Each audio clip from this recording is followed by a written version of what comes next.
In 1889, a Russian engineer named Pavel Melnikov submitted a technical diagram to the Imperial Railway Commission. The diagram showed a train carriage with a braking system that wouldn't be patented in Europe until 1912. 23 years later, the document was filed, archived, and hasn't been referenced in any major railway history since. That's not the only one. The official story is straightforward. Tartary was a geographic term used by Europeans to describe Central Asia. It wasn't an empire. It wasn't a civilization. It was a label for unmapped land. And the trains that ran through that region in the 1800s were built using standard European technology, imported and assembled by Russian and British engineers. That explanation works for most of the records. But it doesn't explain the diagrams that predate the patents.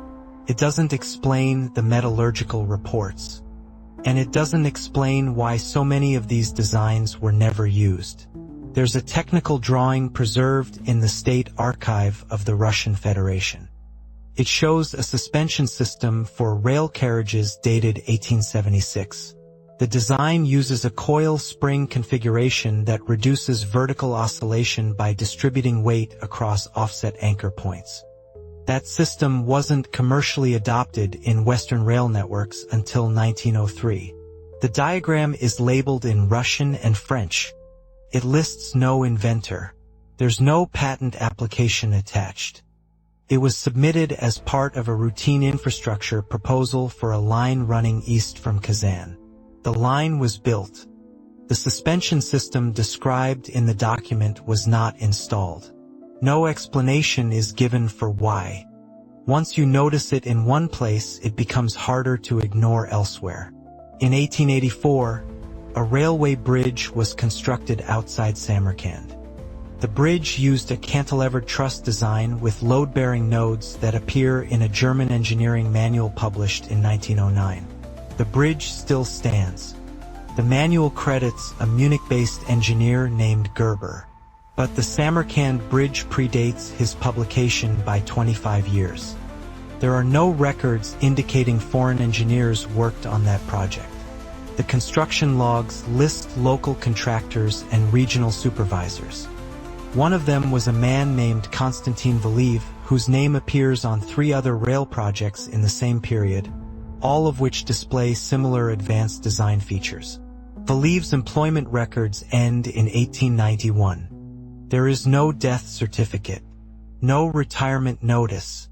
His name is simply absent from every document after that year. In 1897, the Imperial Ministry of Transport issued a formal request to inventory all railway technical documents produced before 1885.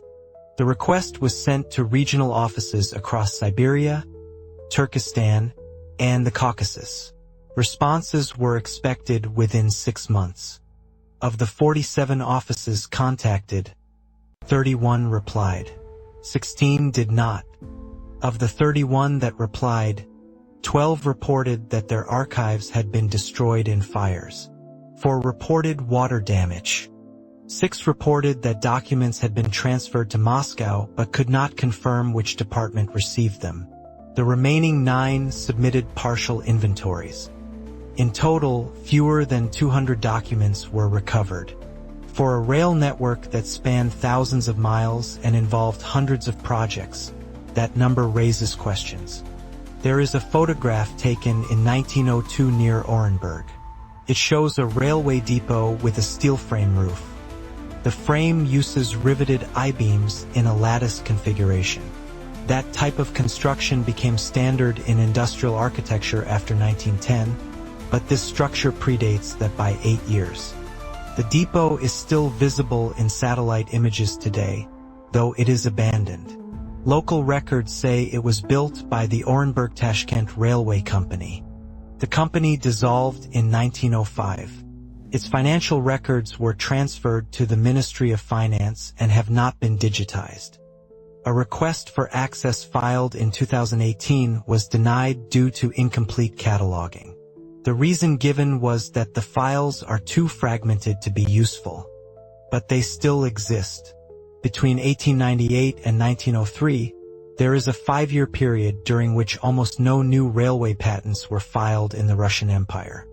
Before 1898, patent submissions averaged 40 per year. After 1903, they resumed at a similar rate. But during those 5 years, the number drops to fewer than 6 per year. No economic collapse is recorded. No war disrupted the region. Rail construction continued. Yet the documentation nearly stops. What kind of transition leaves that kind of gap? There are 2 possibilities. Either the technology being used during that period was considered too standard to patent, or it was considered too sensitive to document. If it was standard, the designs should appear in earlier records. They don't. If it was sensitive, there should be classification orders or export restrictions. None have been located. What remains is a pattern of omission. Advanced designs that appear without precedent. Engineers whose careers end without record. Archives that burned, flooded, or vanished at the same time across multiple regions. And a 5-year silence in a system that otherwise never stopped documenting itself. If you were trying to hide the origin of something, this is what the evidence would look like. Not destruction, just disorganization. Not lies, just missing links. And not a conspiracy, just a series of ordinary disasters that happened to occur in the exact locations where answers used to be. What were they building in those years? And who decided we didn't need to know?